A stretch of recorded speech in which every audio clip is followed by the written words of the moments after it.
C'est le cinquième jour de notre challenge du calendrier de l'Avent. Sapin d'hiver.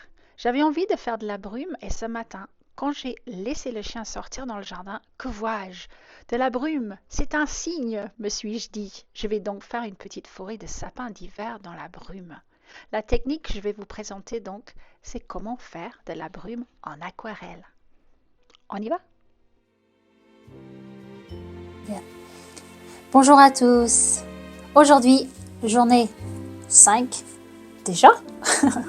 Et on va faire donc une forêt brumeuse. Donc une forêt hivernale. Donc aujourd'hui, la forêt hivernale. Je vais créer un effet de brume. Donc un effet de brume avec l'aquarelle. C'est magique. Donc on va travailler le mouillé dans le mouillé. On va essayer de faire mieux que hier parce que hier je me suis laissée un petit peu emporter par Noël et mes poinsettias n'étaient pas aussi poinsettias qu'elles auraient pu être. J'espère quand même que vous vous êtes bien amusés. Merci pour toutes les fleurs que vous avez mises sur la page Facebook. Elles sont toutes sublimes et ressemblent beaucoup plus à des poinsettias que les miennes. Ok, donc aujourd'hui, on va travailler avec du vert. Donc le vert, c'est quelque chose de difficile à faire dans l'aquarelle.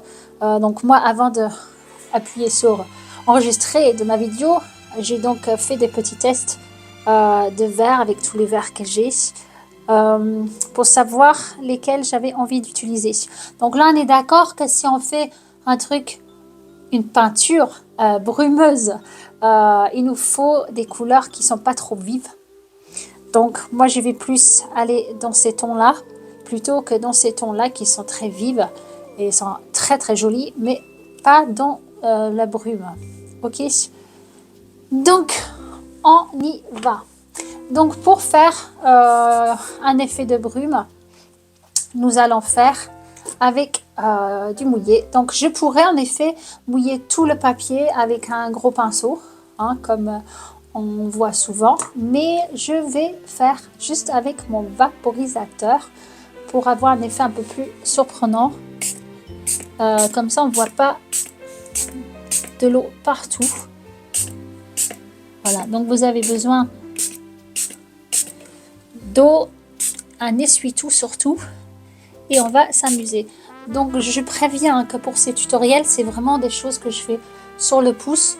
Donc c'est loin d'être parfait, mais le but, on a décidé pendant ces 24 jours, c'est de s'amuser. Et aussi, je veux prouver qu'on peut faire quand même quelque chose en moins d'une demi-heure. Donc c'est le but. Donc je suis sûre que vous allez faire mieux que moi. Donc ce qu'on va faire, c'est que je vais prendre un pinceau de taille moyenne et je vais prendre du vert. Et je vais venir faire des traits sur ma feuille. Donc en fait, on va faire comme si c'était sur une montagne. Donc je vais faire une pente comme ceci. Et on va suggérer donc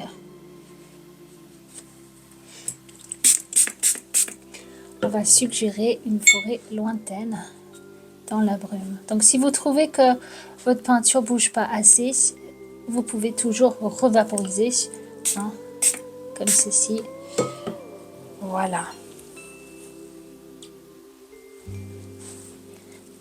Donc je vais ajouter un petit peu plus de couleur au centre, au milieu, comme ceci.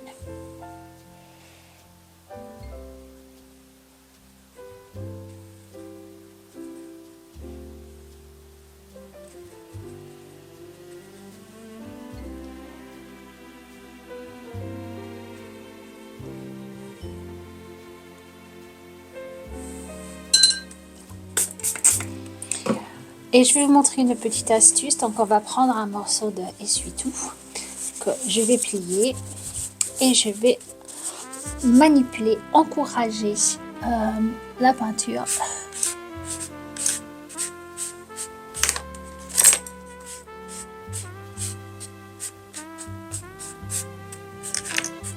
ici. Donc là, j'ajoute un peu plus parce que je crois que je l'ai un petit peu trop effacé. Voilà. Et avant que ça sèche complètement, je vais quand même suggérer quelques pointes d'arbres, comme ceci.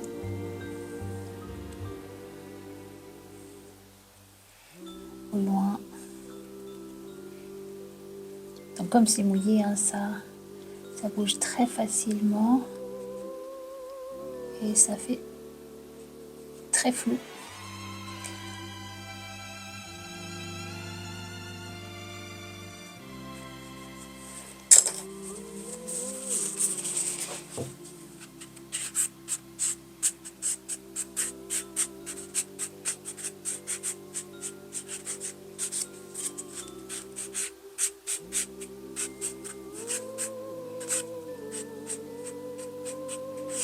Voilà, et là on va laisser sécher un tout petit peu, pas complètement, mais que ça soit humide et pas mouillé. Donc là c'est humide, ce qu'on va faire, c'est qu'on va revenir avec un pinceau plus petit. Donc ça c'est un rond de Princeton, c'est un 3. Et on va faire donc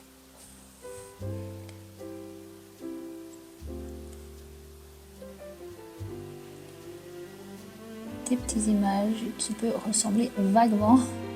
Je dis bien vaguement parce que c'est encore très humide, à des arbres.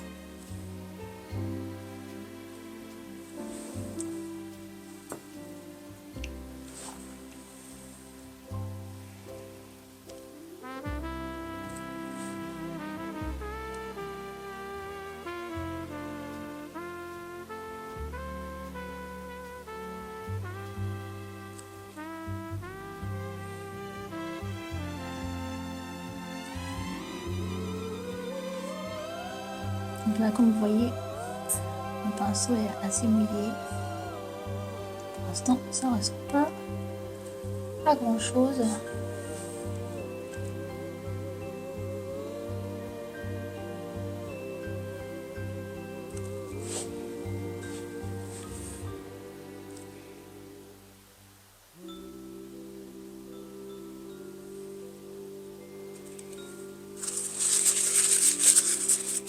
Bien estomper un petit peu le bas.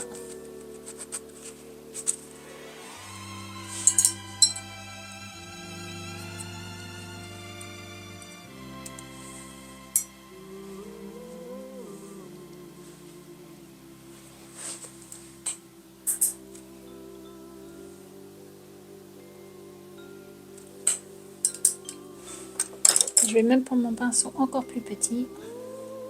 Là c'est un 0 je crois.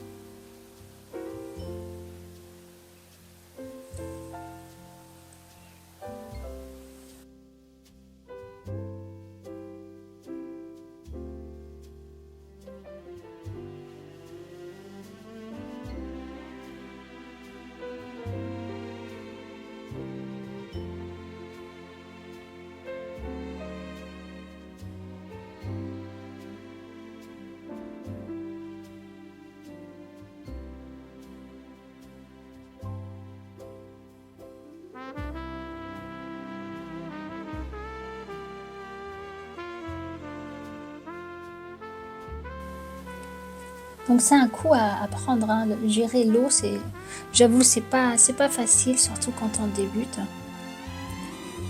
Mais à ce stade-là, quand c'est très mouillé, on peut rattraper ses erreurs. C'est quand ça sèche que c'est beaucoup plus difficile.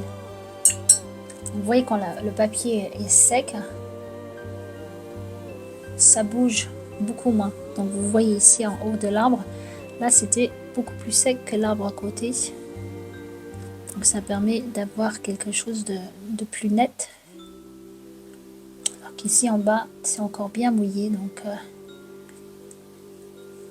les branches se fondent les unes aux autres. Par contre, on ne veut pas quelque chose. Vous voyez ici en bas un bord qui est très dur. Donc en effet, on peut vaporiser un peu le bas. Et on peut aussi, avec l'essuie-tout, encore une fois,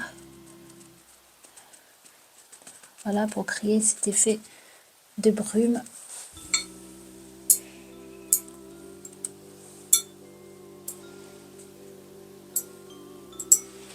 On joue avec les hauteurs aussi, pour faire des arbres plus grands.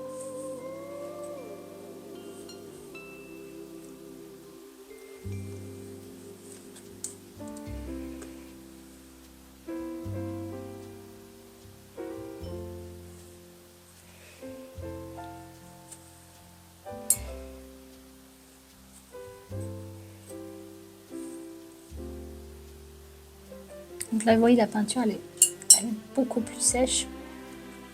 Et elle touche, enfin, elle est épaisse, je veux dire, et elle touche un papier qui est beaucoup plus sec que ceux à côté. Donc, ça donne pas du tout le même effet. Donc, c'est un coup à apprendre à gérer justement l'humidité de la feuille, l'eau. C'est vrai que en tant que débutant, c'est une des choses les plus difficiles. Mais plus vous faites, plus vous allez trouver ça facile. Et puis des fois aussi, il faut lâcher un peu prise et pas vouloir tout contrôler. Hein, ça, j'avoue, c'est pas facile de lâcher prise. Des fois, on veut faire des choses et l'aquarelle, elle a une vie à elle sait ce qu'elle veut. Enfin, peut-être pas d'ailleurs, mais elle fait ce qu'elle veut. Et des fois, c'est pas ce que nous aurions voulu. Donc en fait, c'est ça d'être artiste, c'est d'accepter que notre matériel fasse un petit peu des fois autre chose de ce qu'on avait en tête. Et c'est donc cette capacité de s'adapter qui fait en sorte que on a souvent des surprises. On appelle ça des happy accidents en anglais, des accidents heureux, ça se dit ça? Je crois pas, non. Enfin, vous voyez ce que je veux dire. Donc là, par contre, c'est encore très mouillé, donc je vais peut-être éviter de retoucher, parce que ça ne sert à rien si c'est flou à chaque fois.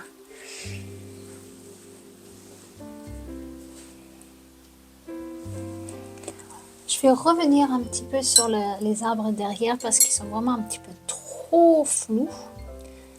Donc je vais prendre un juge. Là vous voyez c'est mon juge, mais je vais ajouter un petit peu d'eau et je vais pas prendre le trait épais. Je vais rendre ça plus clair parce que comme c'est les arbres derrière, ils sont moins détaillés, moins prononcés. Mais là, ils sont pas assez prononcés, donc. Oups. Et j'ai la main qui tremble.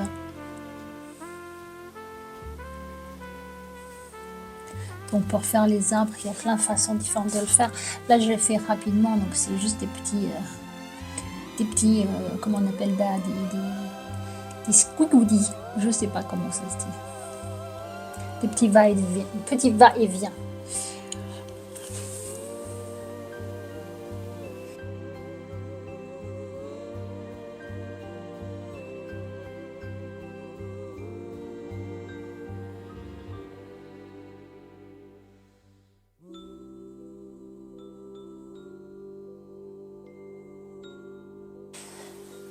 Voilà, donc au deuxième plan, on va dire qu'ils vont être un peu plus prononcés quand même, parce qu'ils sont plus près de nous.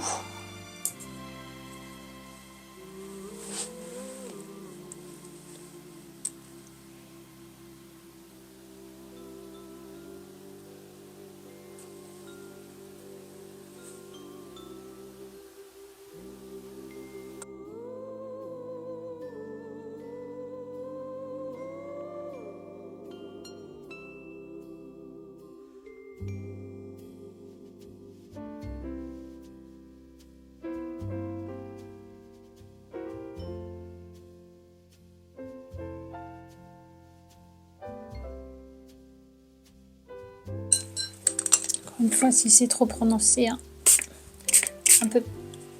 un peu d'eau. notre petit essuie-tout qui va nous sauver. Bon.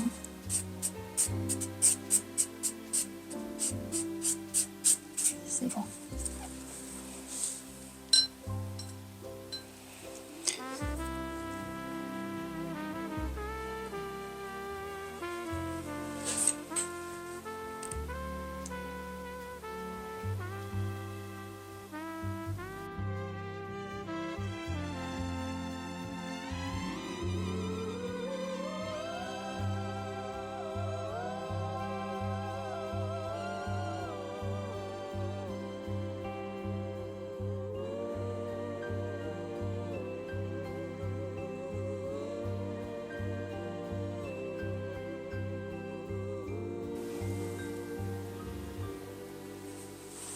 On va revenir sur ce devant. C'est quand même plus près. Donc même s'il y a de la brume, on devrait pouvoir le voir un petit peu plus.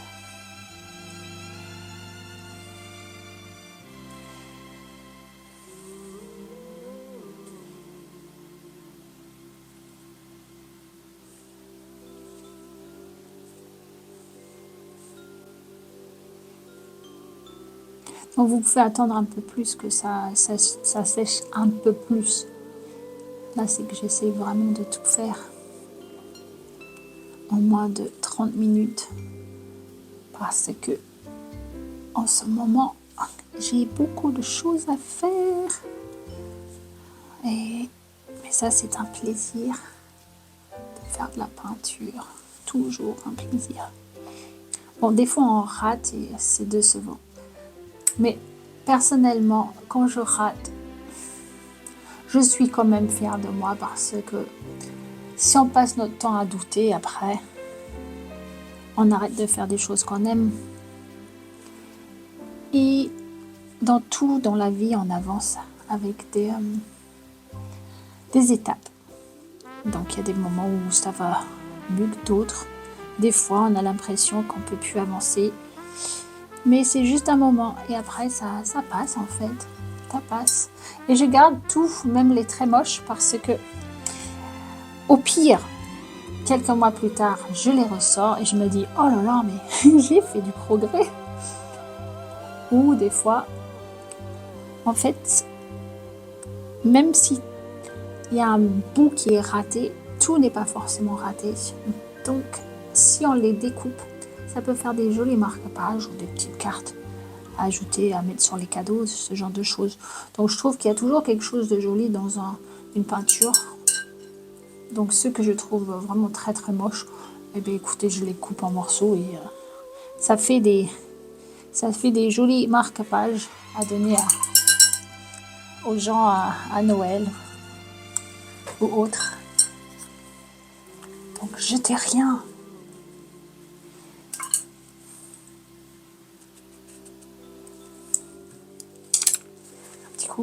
De spray là.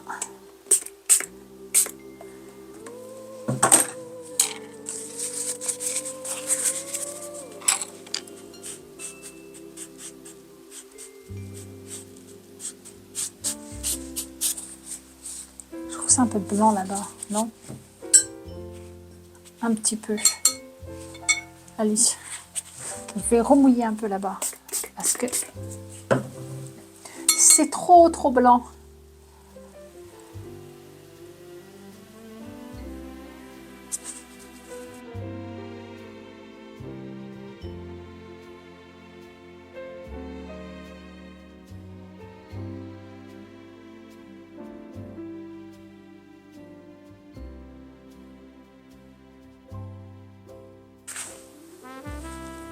Je vais ajouter un petit arbre en bas là parce que j'y trouve que j'ai un petit peu trop fait à la même hauteur.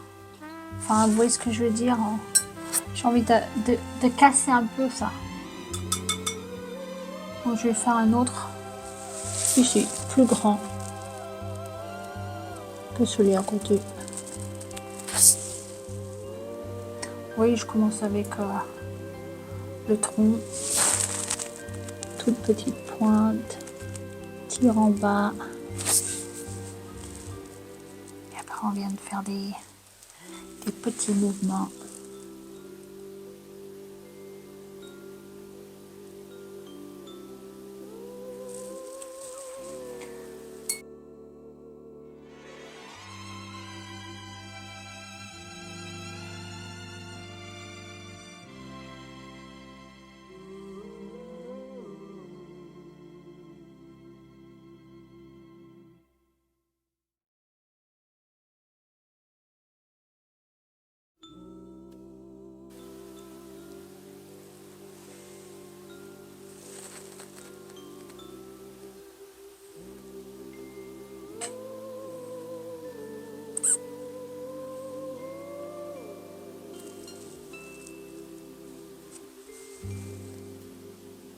Donc celui-là, il est très net là. Donc là-dessus, il y a moins de brume qui sort sa petite tête de la brume. C'est le seul.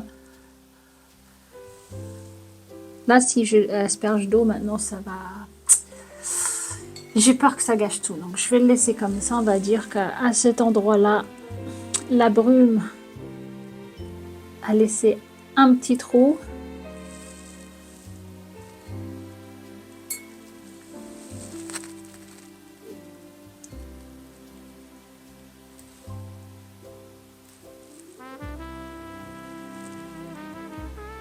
Donc là aussi, si on sort la petite tête de la brume ici.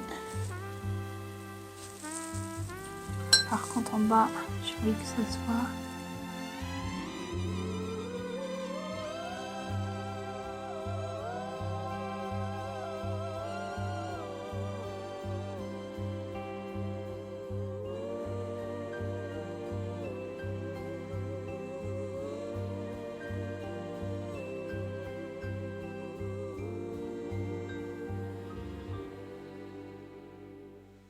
Donc, je vais enlever le ruban de masquage. Donc n'oubliez pas hein, que ça c'est vraiment du rapide. Je tenais vraiment à que tous les tutoriels jusqu'au 24 décembre soient courts. Donc ça je l'ai fait en 25 minutes. Bien évidemment, si on veut quelque chose de plus élaboré, il faut passer plus de temps. Mais pour une petite peinture, en si peu de temps, en utilisant 2 couleurs et demie, c'est pas si mal. Voilà, j'espère que ça vous a plu et j'ai hâte de voir vos forêts d'hiver. À demain.